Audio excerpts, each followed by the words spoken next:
Hi, I'm Sam Sells, and welcome to my podcast, Clean Money. I like to say investing matters, and my show is to talk with everyday folks that are not only creating great success, but making an impact in society and improving the lives of others. That is my mission, and I want to share my stories and others with you. Welcome to Clean Money. Thank you for joining with us today for another great episode of Clean Money, where we talk about making a difference in the world through our investments of time and resources. My guest today is Dr. Eric Francom, who attended dental school in the inaugural class of Midwestern University, the first group that went through.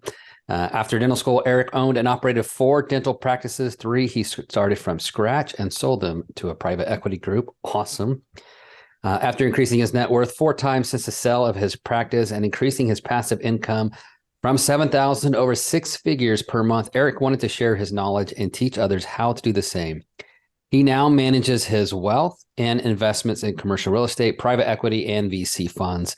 Eric also coaches and guides his clients to achieve complete financial freedom through passive investments with infinite freedom. His private coaching and mastermind platform at www.ericfrancom.com. He connects members to high-performing investments and coaches them on passive income to facilitate a dream lifestyle. Eric served in the U.S. Army National Guard for 10 years and proudly serves as a mentor to the Harvard Business School. Eric, thank you for joining the call today. So good to be here, Sam. Thank you. Yeah, so tell me a little bit about how you made, when did you decide you wanted to do something outside of dentistry, and why real estate? Yeah, I guess we look at our Colby scores as just one, and I'm a 4.2, 10.3 for those that means anything to, but that 10 is our quick start, and I'm a 10 quick start, and sometimes just doing new things and progressing and growing is very important to me. I really enjoyed dentistry. Certain parts of it for sure, but didn't necessarily want to just stop progression there. So I started other practices, and I've just always believed in constant and never-ending improvement. So I've always been an investor from just in college when I bought a house and had it rented out to my roommates to kind of pay the bills, and just bought a few other single-family homes and just continued to grow from there. And it got to the point where I was trying to work 5 or 6 days a week as a dentist, and it wasn't working in the chair. And every consultant and every person I talked to just said, "Hey, I've seen a lot of people deliver offices at the level that you're doing, but none of them are in the chair more than half the time." And I got to the point where I just kind of threw in the white flag and said, okay, I need to listen and have a sustainable schedule. And, I have the investments that are allowing me to make up for some of the lost time that I missed with my family. And, I'm teaching other people to be able to do the same so that they can have a balanced lifestyle. And now I get to work. I don't have to. So I'm helping others to do that. That's awesome. Are you focused primarily on other dentists, medical professionals? Where's your focus at with coaching? About a third of my clients happen to be dentists. A lot of them can relate to my story and that kind of a thing. But a lot of other investors and entrepreneurs fit very well into the program. People that are looking to get passive income, which is a lot harder to find. You can find it in real estate, but then we also balance it with some of the other avenues in addition to real estate. And I found, so I spent a little over a decade in healthcare as a healthcare executive or administrator. And I find it interesting, each medical professional, each group or whatever, they tend to have different personalities. So dentists tend to think, one way, surgeons, different types of surgeons, I think differently. Your primary care physician, your neurologist, everyone kinds of thinks differently. What I found a lot of is that dentists tend to be more entrepreneurial. And that's just kind of how they are. Plus, they tend to have more time, freedom than other doctors do, perhaps. And they tend to be better investors and better business people. And I'm curious about that. Maybe you can shed a little bit of light on why that tends to be the case. Well, I would tend to agree, your wealth, as we know, is created through our investments, not just through a high wage. And, dentists make good wages. We're in the top 5%, but, as far as wealth is really created through owning your building, through owning businesses, through being the business owner, not just, a high wage earner. So yeah, as your typical, my brother, for instance, he's a physician, very talented physician, highly specialized. He had to go through the same school I did, plus a 5-year residency and a fellowship on top of that. And he works for the hospital and makes great money as a W-2 employee, helping a lot of people's lives, but he doesn't own the hospital. He doesn't own the business. And so even though he's getting paid well, it's getting highly taxed. And, he had a lot later start because of all that residency and fellowship. So whereas me, I got out and I started working well. I got a practice within about 18 months to 2 years of graduating dental school, and scaled, bought the building, bought a second building, built it from scratch, I should say, and started 4 practices. And so I not only got the portion of what I did with my own hands, but I got, the ownership portion of a profitable business. So one thing is, a lot of consultations aren't highly paid as much as procedures, and dentists do procedures pretty much all day. We tend to write off our consultations, and we're just doing so many procedures. And there's a fight with insurance, certainly, but it's not there's not as many hands in the pot as there is like in the hospital. So that's partly why I went into dentistry. I was raised by a small business owner, and I saw the light of that. And when I was thinking I was going to be a physician, I thought, hey, let's deep dive into dentistry. And I'm really glad I did. It was a great fit for me for all those reasons. Yeah, you bring up a good point. There's a lot of fingers in that pot, particularly in the hospital. My last place that I worked was a 150 bed hospital, so a lot of fingers in the pot, right? And when we looked at provider burnout, it was high. It was really high, and they're getting paid. A lot of times they're getting paid a lot of money, but that's not what it's about. It's about time freedom, and they can't get there because they've got, so many hours of clinic time. They got so many hours of procedures if they're a procedure person.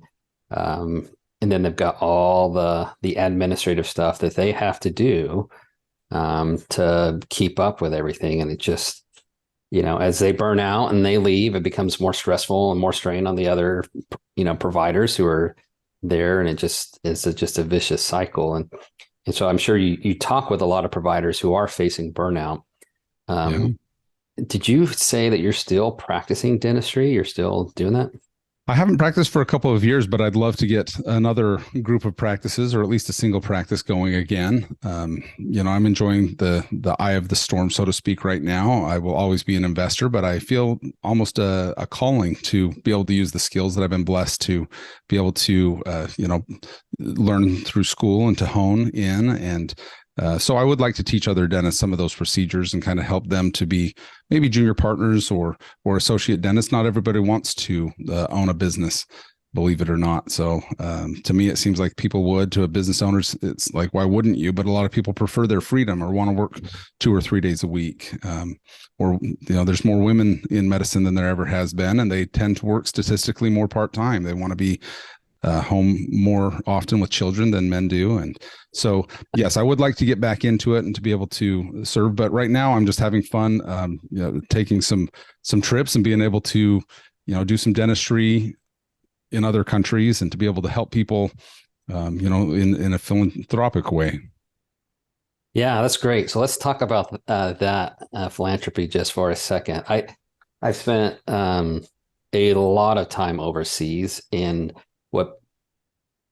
what I find remarkable is that dentists probably have the most impactful skills to share around the world, particularly in a lower developed countries or underdeveloped countries. So tell me just a little bit about how that's been going and what you've been doing.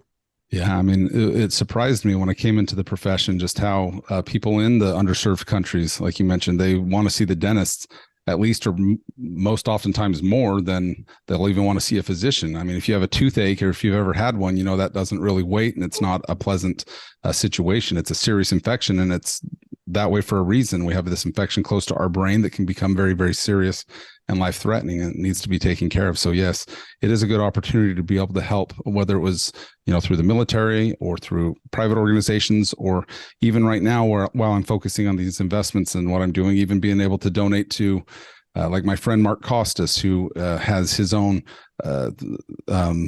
foreign just clinics that he's setting up in the Dominican Republic and Philippines and Africa and some other organizations. Being able to volunteer both with my hands, but also with my checkbook is very, very rewarding, seeing people be so grateful to get out of pain and to, have teeth again, whether it's a denture or even implants that we're doing. It is satisfactory. Mark, my friend Mark that I just mentioned, he said something that stuck to me well. He said, if you're not enjoying dentistry, then give away more free dentistry. And I think that's kind of the case in most professions. Yeah. I would agree, but you can't give it away if you can't even stop to pause to think. And one of the things that I really am passionate about is this concept of clean money, that we can invest in a way that makes a difference. And sometimes that's in ourselves, right? It's freeing up our time to go and do the things that we really care about. You're passionate about dentistry, but you don't need to do it for money anymore. Now you can do it because you want to give back, because you want to make a huge difference. And my goodness, I have set up, I was a medical planner, and I have engaged with foreign militaries, governments, helped them set up a lot of these engagements where we then sent the Army or the Air Force or somebody out there to go and engage and work with. A lot of times I went on those trips, but seeing firsthand how much that stuff matters is why I got into, when I coming out of the military, is why I got so focused on real estate, because particularly commercial real estate, because now I can have time freedom and the financial wherewithal to go and do these things, because it's expensive. Yeah. I mean, just our plane tickets to some of the places we're going to are like $10,000. That's just to get there and back. And just to be able to help people. I mean, my dad's had a lot of health problems. Both my parents are cancer survivors, and not all the medicines and procedures are approved by insurance. And to be able to have the power to be able to help people is something that, I am grateful for. And that's part of the freedom, that I was really after. Yeah. So now you have it, and you're teaching others how to do the same. How is that coaching going? And if you could, we have listeners who have never been coached, or maybe they've been coached in something else. Why is it so important to be coached in this particular endeavor? And, I know I'm preaching to the choir here, because not only are you coached, you went through, your medical training, and you have to have somebody there coaching you through the whole process, right? Yeah. Well, yeah, the importance, I sometimes use the analogy of, weightlifters. A lot of times people can just be an amateur and go into the gym and they might not lift as much or as intensely or be there 8 hours a day like a professional bodybuilder, but the way that they lift weights tends to be very similar to the way the professionals do. In investing, it's not that way. I mean, the masses invest with a registered investment advisor that helps with, stocks and bonds, with retail products, but that's not the way that the ultra wealthy invest at all. They have 50% of their money in private equity and venture capital type investments. And so I help people to invest like the wealthiest families and individuals in the country do, or the endowment funds, like the Harvard or Yale endowment funds. They only have a very small percentage of their investment into retail products of stocks or bonds. And I don't know anybody who just is super excited about the stock market thinking, hey, this is going to be a great thing right now. There's a lot of worries, where there's a lot of niche opportunities in private equity that have some really solid downside protections, protected by real estate or other assets that still have unlimited upside potential. So I help them to do that. For example, there's one that I'm invested in that helps with a lot of hard tech companies that basically was incentivized to bring hard tech to their city and state. And They were essentially given a building, and the build out was paid for. And so they only had to pay a total of about $1 a square foot for this massive, 300,000 square foot building. And they rent it out for $110 a square foot, plus their tenants pay them a membership. So it's pretty hard to, not get your, break even point on that, especially when they're partnering with some of their tenants to make big companies that will likely be unicorns, and they'll get a quarter of the company just for their expertise of being there when they've already been paid every step along the way. So you already have the high floor of protected real estate, but the unlimited potential of just unicorn companies without having to take the risk. So just because things can bring you big returns doesn't mean that they have to be more risky. Yeah, that's a big fallacy. And I think it's just because it's the way we've been educated, it's the way we've been taught, right? For some reason, it's okay to take the incredible risk that the stock market has, where it doesn't matter if you went to Harvard or Yale or any other place, you're going to get the same basic returns or even less than an index fund will. Or you can go invest in something else and get 3, 4, 5, 10x, whatever that is, but you don't know about that stuff. And all you hear about the scams out there, and so you just don't. And then when people typically think of real estate, they think of single family homes. And it's super hard. You can get there through single family homes. It's just a lot more difficult than it is through bigger stuff. Sure. And I mean, I'm really liking self-storage right now. I mean, historically, they've done incredibly well through, any kind of recessions if this thing gets a lot worse than it is. And, mobile home parks are another one that tend to do well, be quite recession resistant, or even inversely correlated. And so, there are niches in real estate, and I like to have that balance. Again, using the weightlifting theory of, I don't want to have all of my weights on one side of the barbell, but kind of having that private equity balance with real estate is where I'm the most comfortable, and it's worked out very, very well for me and those who have followed these strategies as well. I mean, we measure in MOIC, right? Measure of multiple of invested capital, not just a percentage increase of internal rate of return. We're not measuring just percentages, but how many multiples, 3, 5, 10x, and sometimes that can be in as little as 3 years or 4 years. It doesn't have to be a 10 or 20 year thing to get that kind of return. That's absolutely right. And then also the speed of that investment when it returns your capital, and are you do you get your money back in 1 year, and then it continues to generate a return for the next 10 years. And we've done that. We do mobile home parks. I think still 8 of them. For that reason, I just haven't found anything else that cash flows the way that mobile home parks cash flow. They just cash flow really, really well. And we're high impact investors, so it meets our mission, right? We do it within a capitalistic paradigm. So we give back, but we make money giving back. Just like you're talking about with your hard tech, you're providing an opportunity for people to, grow their companies in a space. And if they break it out, you also win in the process. So it's incentives are aligned. We developed storage have in the past, and our storage is doing fantastic. It's just really phenomenal.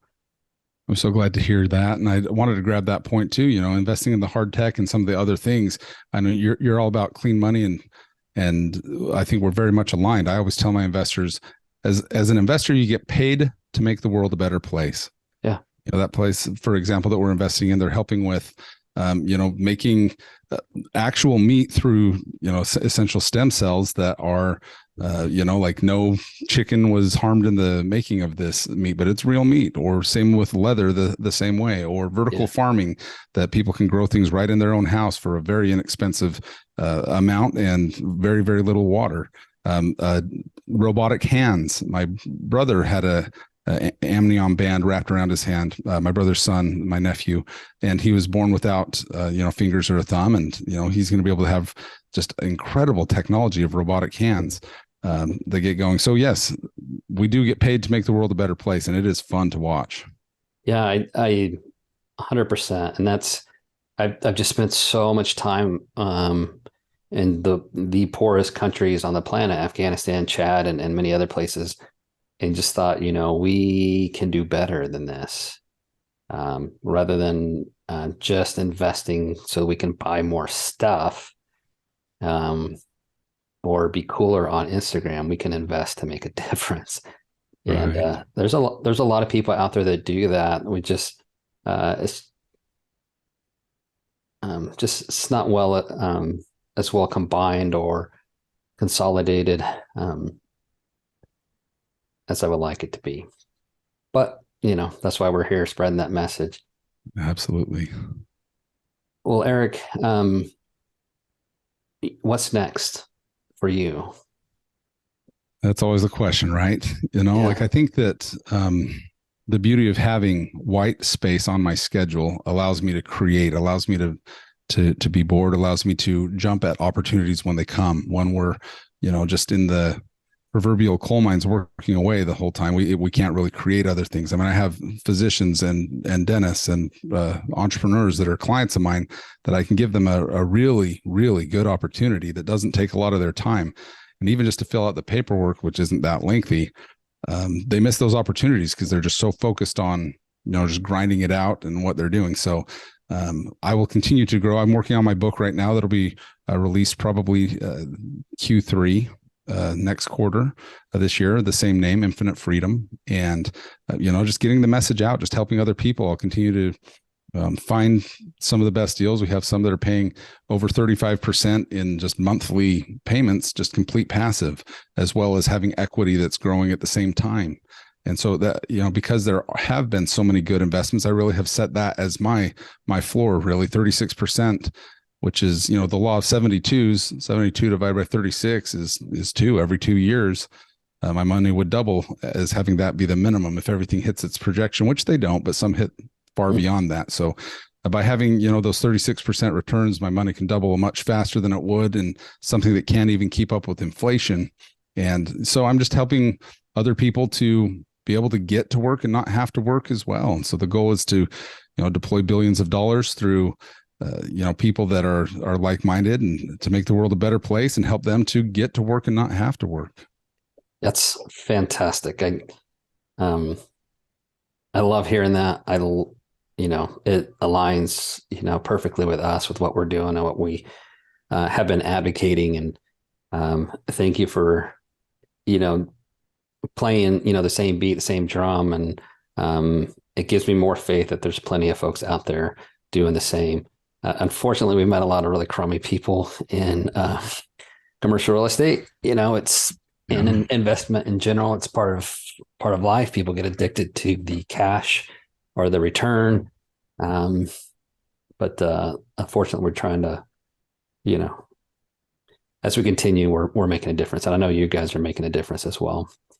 Absolutely. And there's no cheating, and there's bad actors in any industry. And that's part of the beauty of being together with a group or somebody that's kind of walked that road ahead of time, is they can point out a lot of the red flags that could pop up. So, you can get to being a lot further along in a fraction of the time with a fraction of the cost. And so that's a lot of the beauty of the group, as well as just building out your network just infinitely, faster than you could on just trying to grind it out and do on your own. Yeah, absolutely. Absolutely. Well, wonderful. I have really enjoyed our conversation. I know you've got some travel plans today, which freedom again, right? Time freedom. Yep. So where can our viewers or our listeners find you? How can they get a hold of you? Yeah. So just the website is as good as any, theinfinitefreedom.com or ericfrancom.com. Either way could give you more information. There's some free materials to help people to see some of the keys of time freedom and money freedom, that you can download some free materials, as well as the book will be there before too long. And if anybody's interested, they could reach out to our team and schedule a meeting. I'd be happy to hear where people are at and to see if they'd be a good fit for our culture to move forward and partake of some of the the freedom, both of money and time, that our group has. Yeah, absolutely. Well, thank you. We'll make sure those links are in the show notes. And Eric, it's been an absolute pleasure. I love not only what you're doing professionally, but personally, and how you're giving back. And, thank you for sharing with us today. Well, thank you, Sam. The pleasure's all mine. I appreciate you and all you're doing. Thank you for tuning in to Clean Money, where we talk about sustainable investing that improves society. We are passionate about creating great investment returns to investors who want to use their money to make a positive social impact in the world.